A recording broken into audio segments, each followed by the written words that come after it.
అనంతపురం జిల్లాలో చిరుత సంచారం కలకలం రేపింది.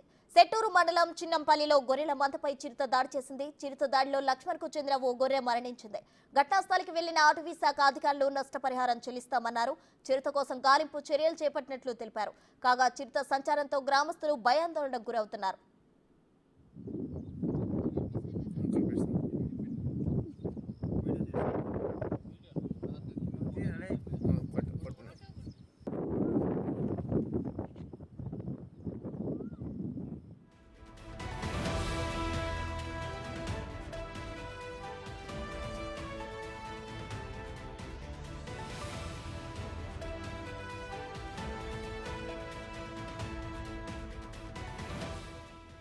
అనంతపురం జిల్లాలో చిరుత సంచారం కలకలం రేపింది. సెట్టూరు మండలం చిన్నంపల్లిలో గొర్రెల మందపై చిరుత దాడి చేసింది.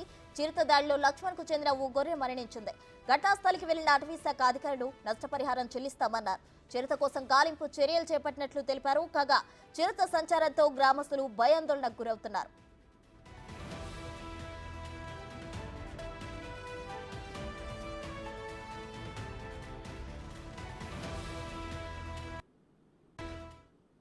మరిన్ని వివరాలు మా ప్రతినిధి యోగానంద్ అందిస్తారు. యోగానంద్ చెప్పండి. అయితే అనంతపురంలో చిరుత సంచారం కలకలం రేపుతున్నట్లు తెలుస్తుంది. అటవీ శాఖ అధికారులు ఎప్పటిలోగా చిరుతను పట్టుకునే ఛాన్స్ ఉంది?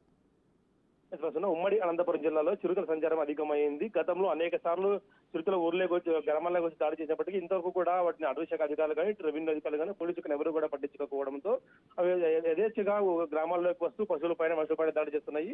తాజాగా కళ్యాణదుర్గంలోని ఒక గ్రామంలోకి వచ్చి ఒక సంబంధించిన గొర్రె పిల్లను కూడా పూర్తిగా తినేసిన పరిస్థితి నెలకొంది. దీంతో గొర్రెల మేపుకునే వీళ్ళని కూడా భయపడుతున్నారు. గ్రామస్తులంతా కూడా అనేక సార్లు ఫిర్యాదు చేసినప్పటికీ పట్టించుకోవడానికి కూడా ఆపోతున్నారు. ఇలాగే ఉంటే కనుక ఖచ్చితంగా మనుషులపై కూడా దాడి చేస్తాయి. ఇప్పటికే అటవీ శాఖ నిర్లక్ష్యం అధికార నిర్లక్ష్యం అనేది జరుగుతుంది.